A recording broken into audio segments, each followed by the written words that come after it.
સ્વાગત છે તમારો મારી ચેનલ સ્પીચ કિંગ મનોજમાં। સબસ્ક્રાઈબ કરી દેજો, ચેનલને લાઈક કરી દેજો, મન થાય તો કોમેન્ટ કરજો, બાકી કંઈ નહીં। ચાલો આજે આપણે જાણીશું પિતાનો અણબોલ્યો પ્રેમ। મા માટે તો કેટલાય લખાણ લખાયા છે, કેટલુંય છે, પણ આજે હું તમને પિતાનો અણબોલ્યો પ્રેમ કહું કે એ બોલે નહીં પણ એ અંદરથી નીકળે।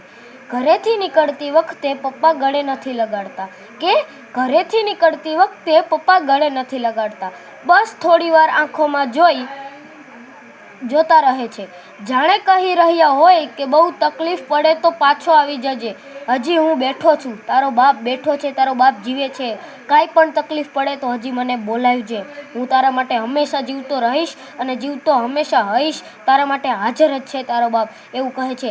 જ્યારે સંતાનો ઘરેથી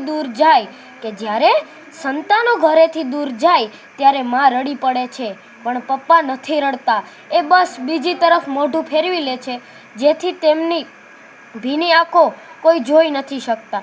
માં તો રડે છે, આપણે ગમે ત્યાં દૂર જઈએ તો માં તો રડતી હોય કે એ માનો પ્રેમ છે, પણ પપ્પા એ પ્રેમ હે ને બતાવે નહીં, એ આમ મોઢું ફેરવી લે અને એની આંખોમાંથી આહુડા જાતા હોય જે આપણને ખબર ના હોય। એટલે આપણે જે લોકો એવું વિચારે છે કે અમુક લોકોનું કહું કે જે પપ્પા મને પ્રેમ નથી કરતા અને માતા મને બહુ કરે ને, એવું નથી, બેય તમને બરાબર જ પ્રેમ કરે છે ને પપ્પા પણ તમને પ્રેમ કરે છે, પણ તમને કહેતા નથી કે હું તમને પ્રેમ કરું છું, અને માતા પોતાનો પ્રેમ વ્યક્ત કરી દે છે। હવે પહેલાં આપણે પપ્પાની રાહ જોતા